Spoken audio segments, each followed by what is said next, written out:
연말이 되면 뉴스나 프로그램에서 올해의 10대 뉴스 그런 타이틀로 한 해 동안에 있었던 굵직한 사건을 이야기하기도 합니다. 인류 역사 전체에서 가장 큰 사건, 그것은 예수 그리스도의 성탄 사건이죠. 우리는 시대를 구분하면서 BC, AD 그렇게 말하지 않습니까? BC는 예수님의 탄생을 두고 Before Christ, 그리스도 이전, 탄생 이전의 시기를 말하는 거죠. 또 AD는 아노 도미니라고 해서 그리스도의 해, 그리스도가 탄생하신 그 이후를 AD라 그렇게 말을 합니다. 성탄은 하나님이 아들을 세상에 보내신, 그래서 아들 예수 그리스도가 세상에 오신 사건이죠. 여러분, 그 하나님의 아들 예수님이 어떻게 오십니까? 어느 교회에서 크리스마스 연극을 하는데 천사 역을 맡은 아이가 갑자기 이렇게 말하는 거예요. 그게 말이 됩니까? 하나님의 아들이 마국간에서 태어난다는 것, 그게 말이 되는 것입니까? 여러분, 그렇습니다. 말이 안 되는 거죠. 말이 안 되는 사건이 하나님의 은혜로, 사랑으로 우리에게 이루어진 것입니다. 예수 그리스도의 성탄, 그 크리스마스가 어떻게 이루어진 것인지 오늘 여러분과 함께 나누면서 은혜 받기 원하는데요. 세 가지로 나눠서 말씀을 묵상하겠습니다. 첫째는 마리아 요셉 부부의 헌신, 두 번째는 영어로는 하나님의 이니셔티브, 하나님의 주도권, 세 번째는 그리스도의 사랑, 그리스도의 사랑. 설교 제목은 왜 그래야만 했을까? 마지막 부분을 나누면서 함께 나누겠습니다. 마리아와 요셉의 헌신을 여러분 생각해 보세요. 가브리엘 천사가 어느 날 처녀였던 마리아에게 나타나서 구주 성탄 소식을 전합니다. 누가복음 1장 31절, 보라 내가 잉태하여 아들을 낳으리니 그 이름을 예수라 하라. 유대인들의 율법에는 결혼하지 않은 처녀가 임신을 하면, 아이를 낳으면 돌로 쳐 죽이라, 그런 말씀이 있습니다. 이런 말씀 알고 있는 마리아가 가브리엘 천사로부터 처녀인데 아이를 낳을 것이다, 그런 말을 듣게 됐을 때에 돌로 쳐 죽임을 당할지 모른다는 두려움이, 그런 절망이 왜 없었겠습니까? 10대 소녀에게 너무나 가혹한 일인 거죠, 성탄의 소식이. 마리아는 어떻게 반응하는가? 누가복음 1장 38절에 주의 여정이오니 말씀대로 내게 이루어지이다. 마리아가요, 주의 여정이라고 자신을 표현합니다. 주의 여정. 헬라어는 둘레라는 단어인데 이건 어떤 종인가 하면 스스로 종이 된 종을 말하는 거예요. 하나님의 뜻을 향해서 스스로 종이 되어서 그렇게 자기의 존재를, 자기의 운명을 다 맡기겠다라고 하는 그런 헌신에 대한 다짐인 것이죠. 이로 인해서 다가오는 여러 가지 오해나 모욕과 수치를 감수하겠다고 하는 목숨을 각오한 헌신입니다. 그래서 생각해 보면 성탄이 가능해지도록 하는 데 있어서 최대 헌신을 드린 사람이 누구냐? 당연히 마리아인 것이죠. 그렇다고 할지라도 어떻게 이 어린 소녀에게 이런 큰 믿음이, 이런 큰 헌신이 가능했는지 놀라울 따름인 것이죠. 요셉의 헌신을 생각해 보세요. 자기의 정혼녀 마리아가 임신했다는 사실을 알게 됩니다. 자기 아이가 아닌 남의 아이를 갖게 된 거죠. 인간적으로는 얼마나 배신감을 느끼고 얼마나 모욕을 느끼는 이야기입니까? 율법대로 처형하면 그런 자기의 체면은 지킬 수가 있을 것인데 요셉은 이 모욕적인 또 이렇게 수치를 느끼는 이런 일을 곰곰이 생각하면서 성경은 그는 의로운 사람이기 때문에 조용히 이것을 정리하고자 했다, 그렇게 말씀하고 있습니다. 요셉의 마음이 참 힘들고 고민하고 어려운 순간에 요셉에게도 천사가 나타나서 이렇게 말합니다. 마태복음 1장 20절 21절 말씀이에요. 다윗의 자손 요셉아, 내 아내 마리아 데려오기를 무서워하지 말라. 그에게 잉태된 자는 성령으로 된 것이라. 아들을 낳으리니 그 이름을 예수라 하라. 이는 그가 자기 백성을 그들의 죄에서 구원할 자이심이라 하니라. 천사가 요셉에게 꿈에 말해준 내용의 핵심은 두 가지예요. 하나는 그 아이는 성령으로 잉태가 된 것이다. 요셉 자기 씨는 아니잖아요. 그런데 그 자기 씨가 아닌 마리아의 몸속에 있는 생명은 성령으로 잉태된 것이다. 그리고 그 아이가 세상을 구원할 구원자가 될 것이다. 이 천사의 말을 듣고 마리아의 임신을 이해할 수는 있죠. 이렇게 된 거로구나. 그러나 남편으로서, 정혼자로서 받아들이기는 쉽지 않은 것이죠. 요셉이 어떻게 하느냐? 그도 자기 생각이 있고 또 자기 감정이 있고 그렇지만은 이런 하나님의 역사에 굴복해서 순종하기로 다짐합니다. 인간적으로 절망을 느끼고 위험을 알았고 대가를 치를 것이다, 그런 계산을 했지만은 그러나 자신의 권리를 포기하고 꿈에 천사가 말해준 대로 자기 정혼녀 임신한 마리아를 데려오게 됩니다.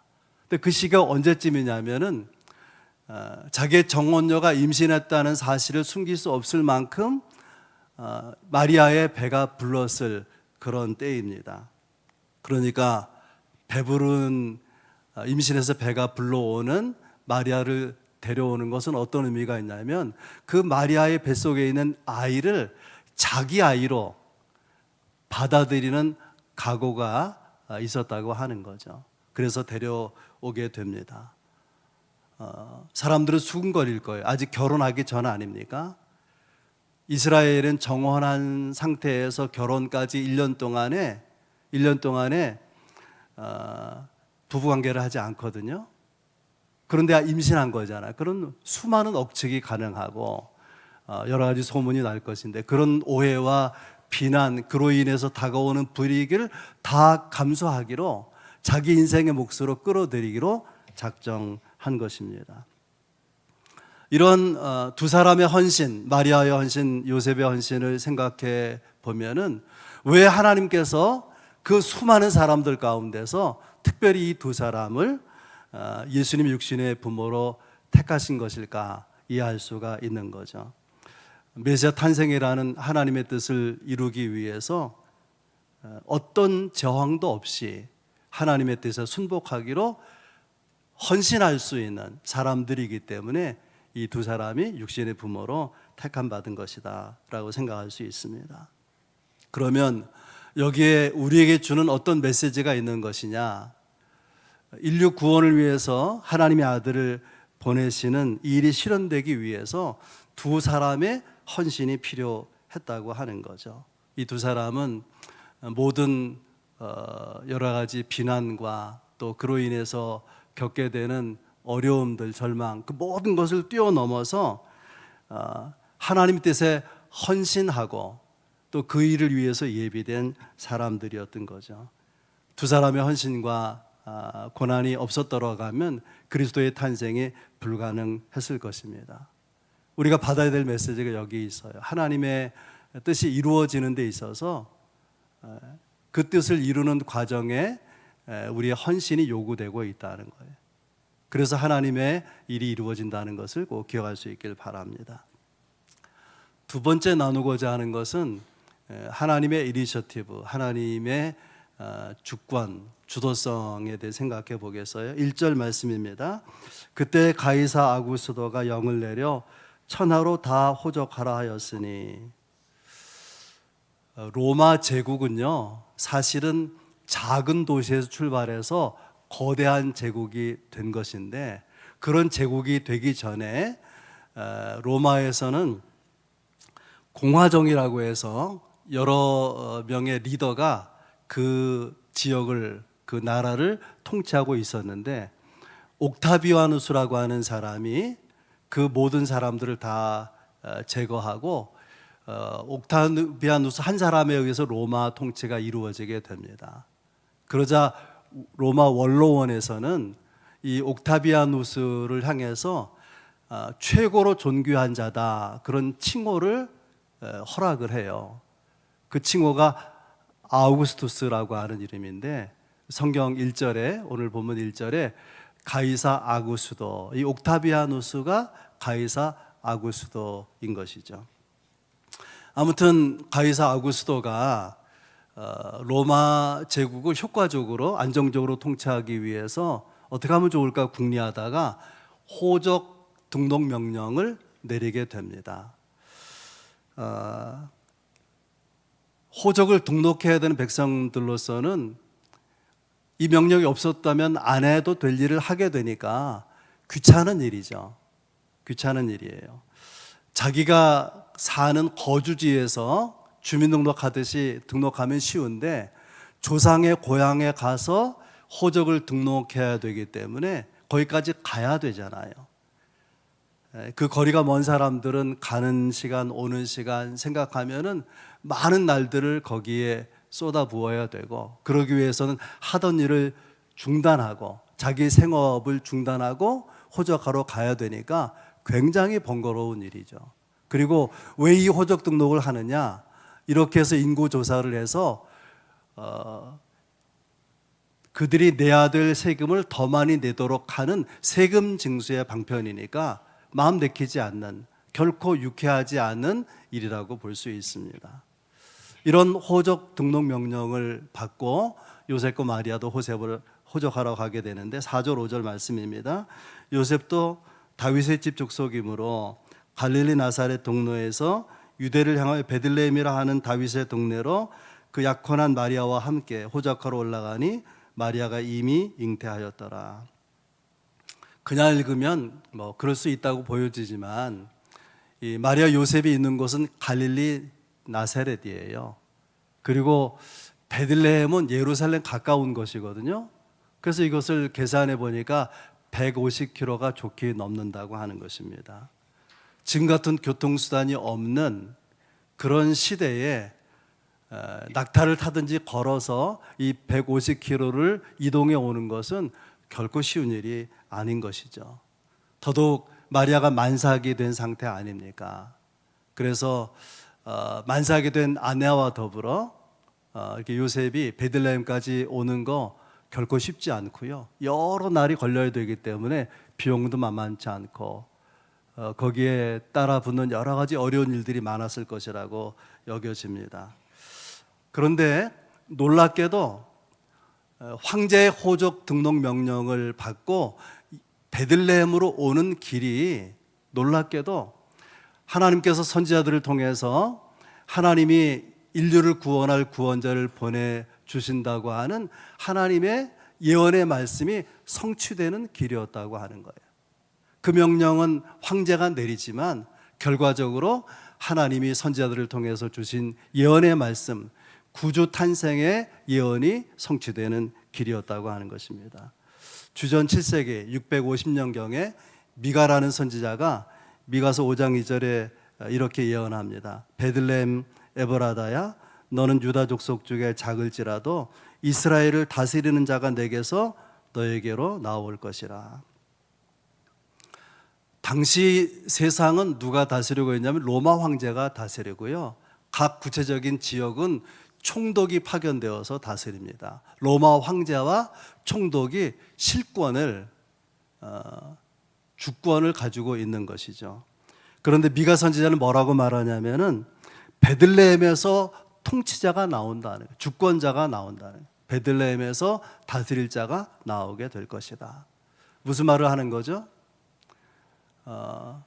멀쩡하게 황제와 총독이 주권을 가지고 통치하고 있지만은 역사를 누가 주도하느냐? 하나님이 주도하신다라는 것을 말하는 것입니다. 역사학자 아놀드 토인비가 이런 말을 했어요. 세상의 역사는 교회를 축으로 도는 바퀴다. 근데 이 바퀴가 너무 커가지고 하나님이 이 역사의 수레바퀴를 굴리는데 그것이 사람 눈에 안 보이는 거예요. 뭐가 보이냐면 황제가 통치하고 있는 지역에서는 총독이 다스리고 있는 모습이 보여지는 거죠. 세상을 누가 다스리느냐? 사람 주권자가, 사람 통치자가 다스린다고 보여지는데 실상은 하나님의 역사의 수레바퀴를 굴리고 있는 것이다 라는 것입니다. 호적하기 위해서 남자 이름으로 호적을 하기 때문에 요셉만 가면 되는데, 이상하게도 오늘 본문에는 마리아도 호적하기 위해서 150km나 되는 먼 길을 만삭이 된 마리아하고 동행하고 있지 않습니까? 왜 그렇게 했을까? 굳이 마리아가 거기까지 오지 않아도 되는데, 어떤 기록은 마리아가 와야 된다는 기록도 있지만은 일반적으로는 남자가 등록을 하도록 되어 있거든요. 굳이 그렇게 하지 않아도 왜 그렇게 마리아도 동행하게 된 것일까? 너무 부부사랑이 좋아서 그런 거 아니에요. 사람의 보이는 삶 가운데 하나님의 이니셔티브가, 하나님의 주도하심이 있다는 거예요. 어떤 과정, 세밀한 내용은 모르지만 결과적으로 요셉과 마리아가 베들레헴에 와서 호적 등록하는 일 때문에 거기서 메시아가 탄생하잖아요. 하나님의 주도적 개입이, 하나님의 주권이 이루어지고 있다는 것을 보여주고 있는 것입니다. 우리에게 주는 메시지가 무엇인가 하면은 마리아 요셉을 향해서 하나님의 뜻이 역사하고 있었다라고 하는 것은 우리에게도 우리 인생을 향하신 하나님의 뜻이 있고, 또 하나님의 주도하심이 우리의 구체적인 삶 가운데 개입되어 있다는 것을 우리가 생각해야 된다는 거예요. 우리 현실이 좋을 때는 하나님의 은혜라고 여기지만 삶이 잘 풀리지 않을 때, 너무 삶이 비참하고 너무 힘들 때는 하나님이 안 계신 것처럼 여겨지잖아요. 그런 순간에도 하나님이 우리를 향해서 뜻을 가지고 계시고, 그 하나님의 주도권, 이니셔티브를 가지고 하나님이 주도적으로 우리를 향한 하나님의 뜻이 성취되도록 이루어 가신다고 하는 거예요. 그러면 어쩌라는 것입니까? 우리의 개인적인 삶, 사소한 일상 가운데 하나님의 뜻이 있음을 생각하고 그 뜻을 헤아리고 그 뜻을 알게 되면 순복해서 응답하는 그런 삶에 최선을 다할 우리의 사명이 있다는 것을 우리가 생각해야 될 것입니다. 오늘 여러분과 나누는 성탄의 아침 메시지의 강조점은 세 번째 부분에 있어요. 제가 그 제목을 여러 번 바꿨는데 최종적으로는 예수님의 사랑이다. 설교 제목은 왜 그래야만 했을까? 왜 예수님이 그래야만 했을까? 6절 7절입니다. 거기 있을 그때에 해산할 날이 차서 첫 아들을 낳아 강보로 싸서 구유에 누였으니 이는 여관에 있을 것이 없음이로라. 대화도 많이 했을 것이고 또 고민도 많이 했을 것이고 오는 여정이 쉽지 않은데 우여곡절 끝에 베들레헴에 이 부부가 도착을 했는데, 와서 보니까 베들레헴에 호적하러 온 사람들이 많아서 있을 곳이 없었다는 거예요. 이렇게 되어 있잖아요. 이는 여관에 있을 곳이 없음이로라. 근데 여기서 말하는 여관은 우리가 생각하는 모텔, 여인숙 그런 공간이 아니고 이것은 그저 큰 방이에요. 누구나 와서 먹을 수 있고 또 잠잘 수 있고 여러 명이 함께 거기서 묵을 수 있는 값싼 숙소입니다. 근데 그런 아주 저렴한 값싼 숙소에도 이 부부가 있을 자리가 없었다고 하는 거예요. 여기 있을 곳이라고 하는 7절에 나오는 표현이 토포스라고 하는 헬라어인데 여유 있는 공간, 그런 의미예요. 그리고 또 어떤 의미가 있냐면 특별한 일이 일어날 수 있는 장소, 그런 의미도 있다고 합니다. 여러분 그 사실에 주목해 보세요.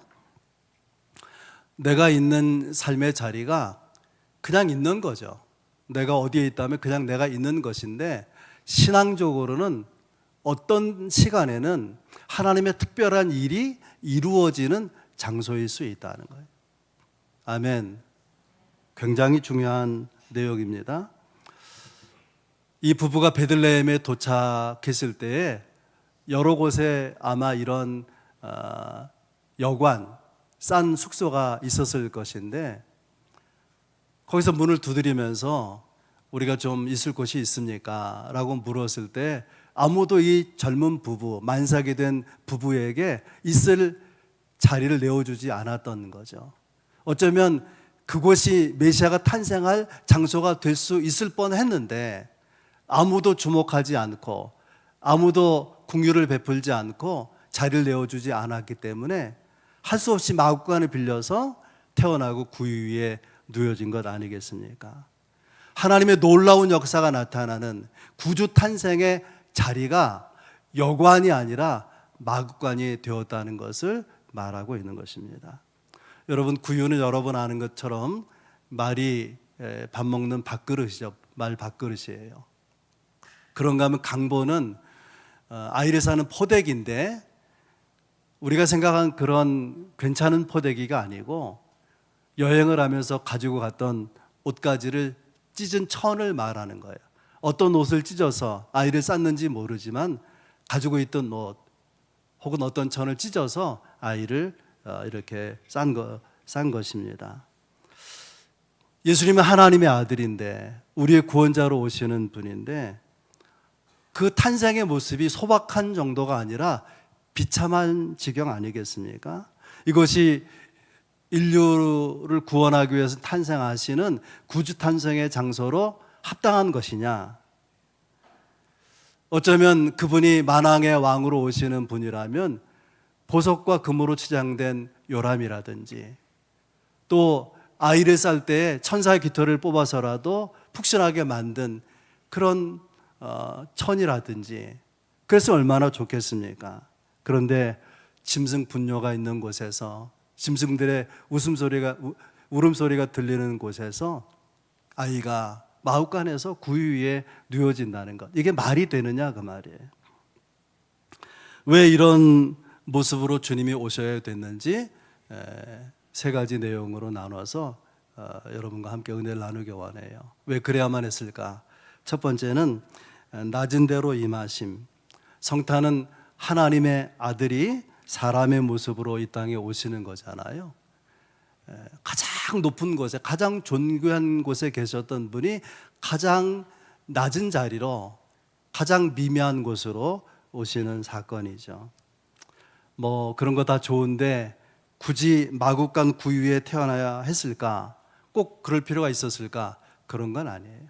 그러나 베들레헴에 왔을 때 그보다 더 낮은 장소는 없었기 때문에, 만약에 있었다면 예수님의 탄생은 마구간이 아니라 더 비천한, 더 낮은 자리에 놓이게 되었을 것입니다. 예수님께서 마구간 구유에 누이셨기 때문에 그 마구간에 태어나 구유에 누인 아기를 누가 부담스러워 하겠습니까? 누가 거북스러워 하겠습니까? 하나님의 아들이 오셨는데 가까이 하기엔 너무나 먼 당신, 그런 느낌이 드는 건 아니잖아요. 그래서 어쩌면 그분이 우리의 구주가 되도록 하나님이 배려하신 그것이 마구간이고 구유라고 볼 수 있는 것입니다. 이것은 예수님의 거룩한 겸손이고 또 낮은 대로 임하심이라고 말할 수 있어요.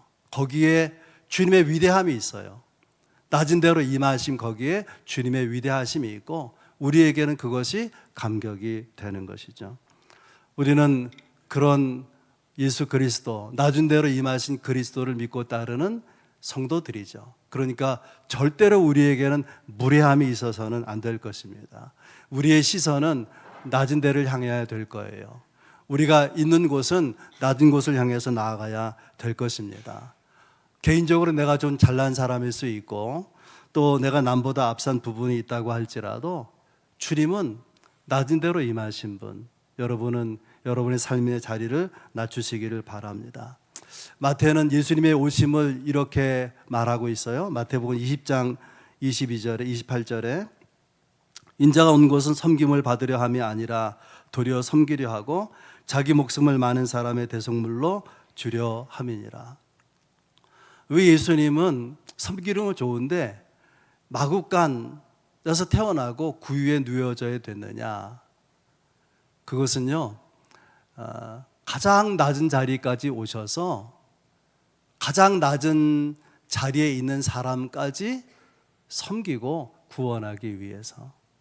그보다 더 낮은 자리에 있었던 사람은 없잖아요. 우리의 삶이 아무리 비천해도 아무도 주목하지 않고 우리를 소외시켜도 그분은 나를 섬기고 나를 구원하기 원하셔서 가장 낮은 자리에 임하셨다고 하는 거예요. 두 번째, 왜 꼭 그래야만 됐을까? 그것은 구원하시려고. 찬송가 304장이에요.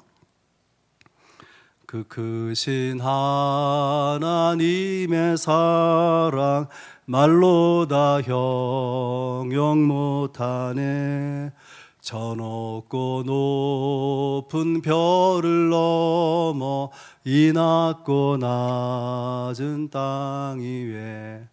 왜 저 높고 높은 별을 넘어 이 낮고 낮은 곳에 오셨을까요? 우리를 구원하시려고. 죄 많은 우리를 용서하시고 구원하시려고. 주님은 이 땅에 오시고 하나님은 그 아들을 보내신 것이죠. 예수님께서 가장 낮은 곳이 마구간, 상징적으로 말구유이기 때문에 거기 태어나신 것인, 만약에 더 낮은 자리가 있다면 거기서 태어나셨을 것이라고 말씀드렸잖아요. 그럼 그런 자리가 있느냐? 있습니다. 마구간보다 더 낮은 자리가 있어요. 예수님 그래서 거기로 내려가신 것이죠. 그것이 예수님의 십자가입니다. 성탄은 그 자체가 예수님의 십자가예요. 이 땅에 인류의 구원자로 오시기 위해서 사람의 몸으로 오셔야 됐어요. 창조주가 피조물, 사람의 모습으로. 바울사도는 그것을 종의 형체다 그렇게 말합니다. 하나님 입장에서는 사람은 피조물, 종의 형체인 거죠. 또 생각해 보면 마리아의 몸에서, 처녀의 몸에서 태어나잖아요. 마리아의 난자, 세포 하나로 시작하는 거예요. 누가요? 창조주가, 거룩하신 하나님의 아들이. 우리의 이성으로는, 우리의 지성으로는 이해할 수 없는, 어떻게 헤아려 알 수 없는 그런 사랑이 아니겠습니까? 여러분, 이 주님의 사랑이 가슴으로 느껴질 수 있기를 바랍니다. 메추엘리라고 하는 성경 주석학자가 이런 말이 있어요. 이런 말을 했어요. 세상에서 가장 길고 먼 여행은 머리에서부터 가슴까지의 여행이라. 우리가 머리로 알고 있는 것이 가슴으로 느껴지는 게 쉽지 않죠. 이 거리는 얼마 안 되잖아. 한 50cm, 10cm 그거밖에 안 되잖아요. 그런데 머리로는 이해가 되는데 가슴으로 받아들여지질 않는다고 하는 거예요. 주님의 사랑, 가슴으로 여러분이 느껴지면은 여러분의 신앙과 삶이 달라지게 될 것입니다. 그런 은혜가 있기를 바랍니다. 세 번째로 왜 그래야만 했을까? 이것은 아무도 몰랐던 출발, 하나님의 나라를 출발시키기 위해서. 예수님은 왕으로 오셨습니다. 왕으로 오셔서 세우시는 나라를 하나님의 나라라고 말합니다.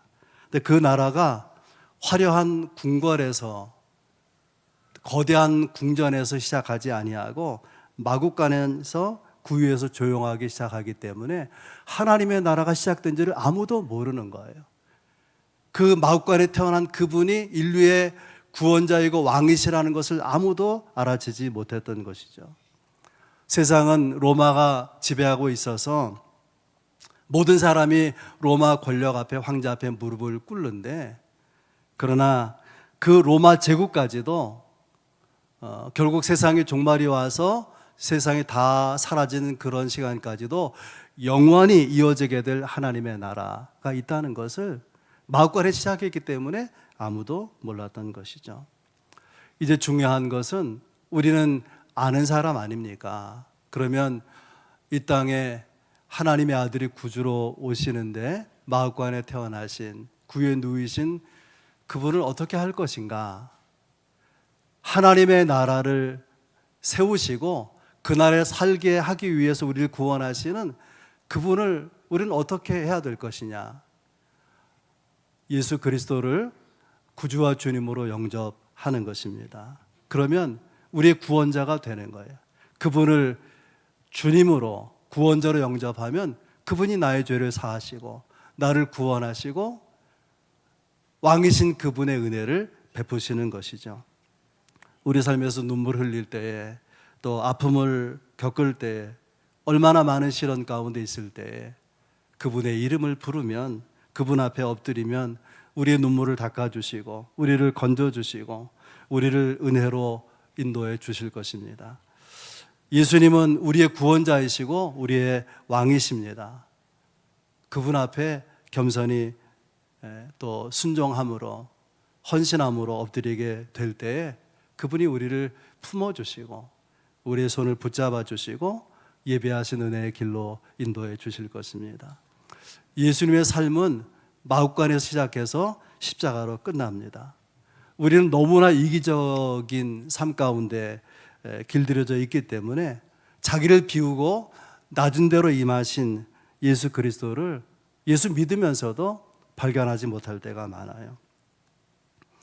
하늘 보좌를 비우시고 하나님 되심을 비우시고 이 땅에 오신 그리스도, 그분은 아무리 연약하고 천한 자라도 아무리 초라한 사람이라도 구원하기 위해서 궁궐에 오셔도 되지만은 마ኅ관 구유에 나신 것입니다. 이것이 우리가 믿는 그리스도의 복음이에요. 그 복음이 인생을 바꾸고 그 복음이 죄인을 구원받게 하고 그 복음이 우리로 하여금 예배자가 되게 하는 것입니다. 구주 예수님이 탄생하셨습니다. 그분께 경배와 찬양과 존귀를 올려드릴 수 있는 우리 모두가 될 수 있기를 주의 이름 축복합니다.